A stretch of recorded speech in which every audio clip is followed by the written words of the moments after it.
La casa donde el tiempo no muere. Prólogo.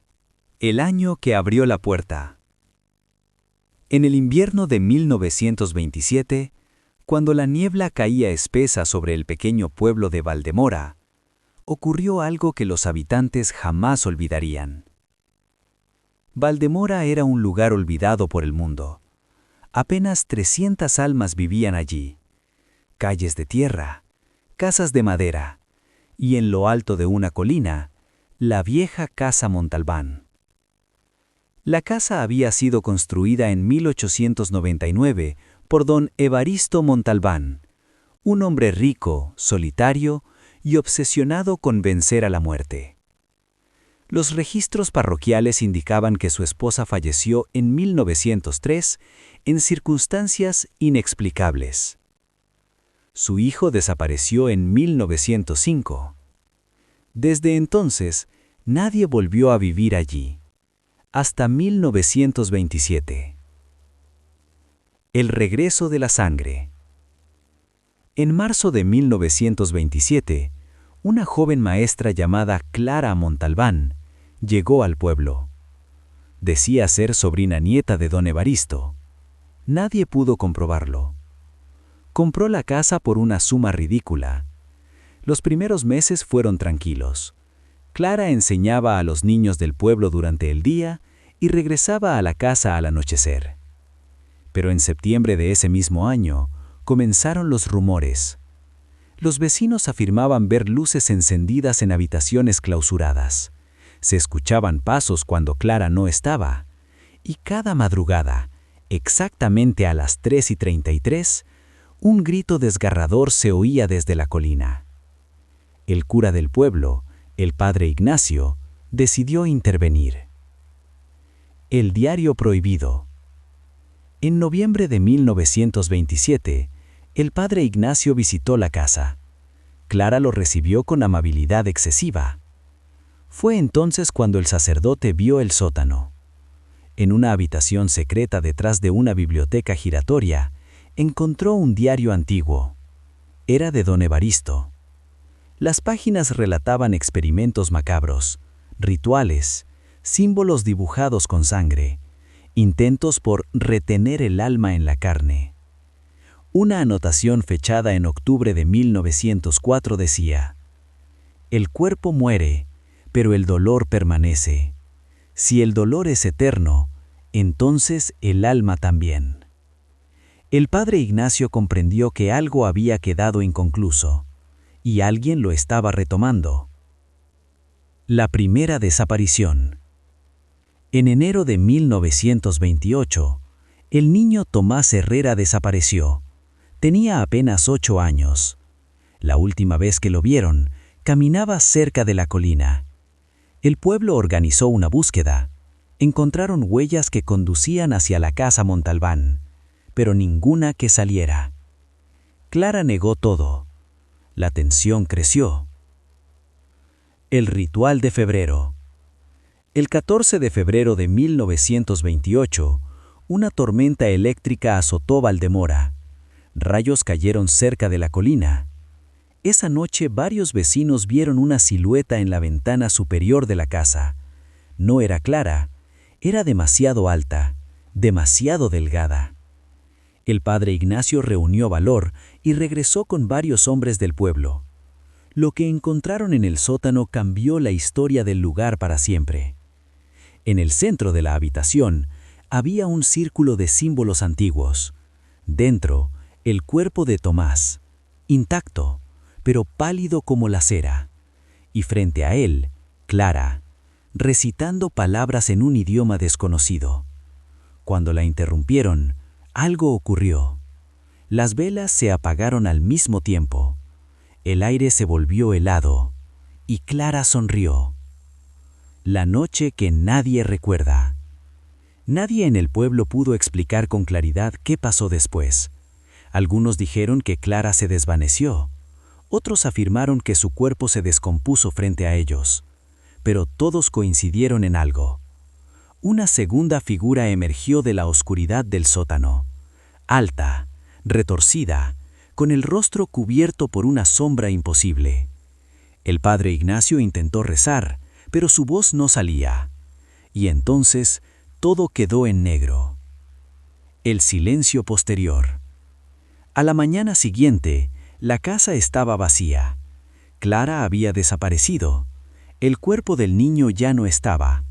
Y los hombres que habían entrado esa noche jamás volvieron a ser los mismos. El padre Ignacio dejó el sacerdocio en 1929 y abandonó el pueblo. La casa Montalbán fue sellada por orden municipal en 1930. Durante décadas permaneció cerrada, pero la historia no terminó allí, porque en 1977 alguien volvió a abrir la puerta. La casa donde el tiempo no muere. El año del regreso, 1977.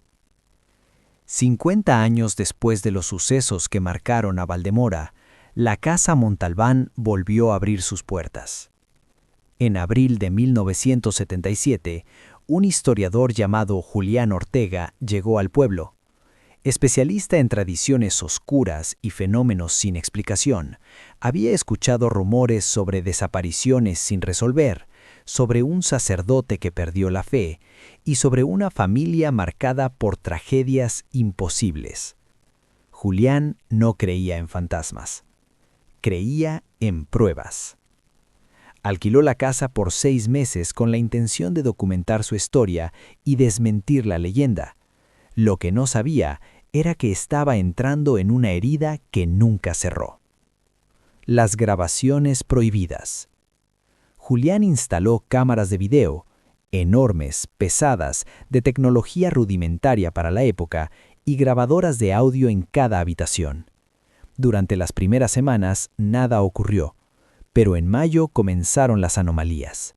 Las cintas reproducían voces que no estaban presentes durante la grabación, susurros que repetían un nombre: Evaristo. Las cámaras mostraban sombras moviéndose contra la dirección de la luz. En una grabación fechada el 16 de mayo a las 3:33 de la madrugada, la imagen se distorsiona. Durante exactamente 33 segundos aparece una figura detrás de Julián, alta, inmóvil, observándolo. Julián aseguró no haber visto nada esa noche. El hallazgo bajo el piso. En junio de 1977, mientras se avisaba el sótano, Julián descubrió una sección del suelo que sonaba hueca. Debajo encontró algo inesperado: un ataúd, no antiguo, reciente. En su interior había restos humanos y un medallón con la inscripción Clara Montalbán, 1901-1928. Pero Clara nunca fue enterrada oficialmente, y el estado del cuerpo no correspondía a alguien muerto hacía casi 50 años. La piel estaba intacta, como si el tiempo no hubiese avanzado. La conexión. Revisando archivos parroquiales, Julián encontró un dato estremecedor. Don Evaristo había pertenecido a una sociedad secreta obsesionada con la preservación del alma mediante el dolor prolongado. El ritual requería 3 elementos: un sacrificio inocente, un descendiente de sangre directa y un testigo que llevara la memoria. Tomás fue el sacrificio, Clara la descendiente, el padre Ignacio el testigo. Pero el ritual quedó incompleto aquella noche de febrero. Faltaba algo, un segundo ciclo, 1928-1978. Julián comprendió demasiado tarde que su llegada coincidía con el reinicio. La noche del segundo ciclo. La madrugada del 14 de febrero de 1978, exactamente 50 años después del primer ritual, Valdemora volvió a escuchar el grito. Vecinos afirmaron ver luces en la casa sellada. Otros aseguraron que la colina parecía arder sin fuego. Las últimas grabaciones de Julián fueron encontradas semanas después. En ellas se escucha su respiración agitada, pasos, un golpe seco, y una voz que no era humana pronunciando: «El dolor nunca terminó». La imagen final muestra a Julián arrodillado dentro del círculo de símbolos. Detrás de él, la figura alta y retorcida, esta vez más definida, como si estuviera aprendiendo a tomar forma. El informe oficial. El gobierno local cerró el caso como desaparición voluntaria. Las cintas fueron archivadas. La casa Montalbán fue incendiada en marzo de 1978. Pero el fuego no consumió el sótano.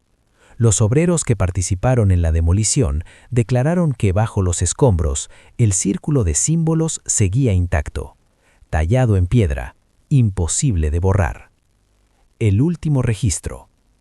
En el año 2028, exactamente 50 años después del segundo ciclo, un excursionista grabó con su teléfono móvil un video breve desde la colina donde antes se alzaba la casa. En el terreno vacío puede verse una silueta durante unos segundos, alta, demasiado delgada, mirando hacia la cámara. El video se corta a las 3:33. Nunca se volvió a encontrar al excursionista. Epílogo. La herencia del dolor. Hoy Valdemora tiene menos habitantes que nunca. Los registros históricos muestran desapariciones cada 50 años desde 1899. Siempre en febrero, siempre a la misma hora. El ritual nunca se completó, porque no busca completarse, busca repetirse. El dolor, como escribió don Evaristo en 1904, es eterno. Y mientras alguien recuerde la historia, la figura seguirá aprendiendo a existir. Fin de la historia. Si alguien te pregunta por la casa Montalbán, recuerda esto. No es el lugar el que está maldito, es el tiempo.